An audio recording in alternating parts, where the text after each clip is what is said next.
Hello and welcome to my study of Sustainable Development Goal 13 climate action in Finland. Sustainable Development Goal 13 focuses on climate change and is described in the mandate take urgent action to combat climate change and its impacts. The metrics used to measure this goal are CO2 and greenhouse gas emissions and climate change. Targets for this goal are strengthen resilience to climate disasters, build knowledge, implement UN framework, and promote mechanisms for planning and management. Finland, as a leader in the United Nations, has taken great leaps to ensure they meet these goals before the UN's target outlined in the SDG frameworks. They have also pushed to achieve complete carbon neutrality by 2035 and are utilizing Finland's large natural forest as carbon sinks to help alleviate emissions costs. To study this goal and for time, we'll take a look at just this chart here, Finland CO2 emissions, to see just how much Finland is living up to their goals. While CO2 is not as harmful as other greenhouse gases, it is still useful to measure, given that it's still harmful, and it can be compared against more polluting chemicals like methane, nitrous oxide, and hydrofluorocarbons. Beginning in 1945, we can see CO2 emissions took a momentary dip. It was likely due to the end of World War II as Finland rebuilt following invasion from Germany and the Soviet Union.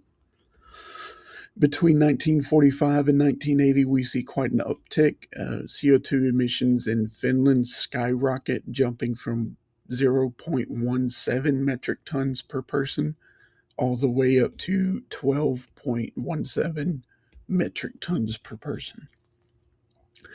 Another dip is shown in the early 1980s here as Finland was undergoing political changes with the end of the Kekkonen era, which was characterized by Cold War politics and authoritarian overreach.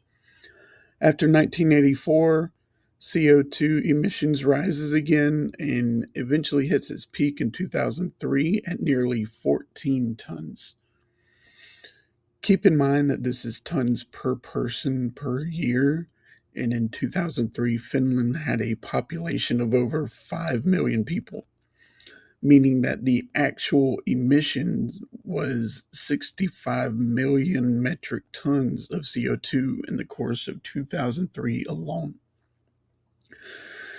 However, the emissions recorded in 2004 take a dramatic change, as with the emissions in 2024 was only 5.3 metric tons per person. These numbers, of course, don't really mean much without something to compare to. So on this slide, we see data begins to take a different shape. A stark reminder to ensure that any statistics you see should be closely scrutinized. Here we see the CO2 emissions from Finland, as well as the USA and the world's average. Shockingly, the USA hit peak emissions in 1973, which marked the end of the Vietnam War and the 1973 oil crisis. Even then, the emissions reached to 22.22 metric tons per person. The U.S. population in 1973 was over 211 million people, and that makes the actual emissions over 4.5 billion metric tons. Even in 2024, the U.S.'s CO2 emissions were over 2.5 times that of Finland's. Of course, with such a disparity in size, Finland being a small country gives them an advantage. But the rate at which both countries are reducing emissions is also interesting. Since its peak in 2003, Finland has reduced its CO2 emissions by 2.6 times, while the same time the US reduced emissions by only 1.5 times.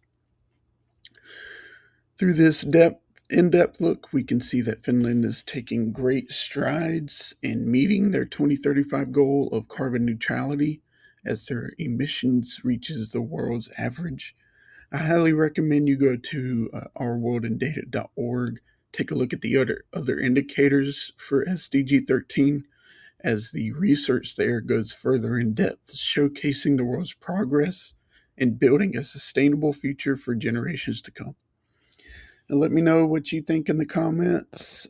See you next time. And here's the Xmind logic map and my sources.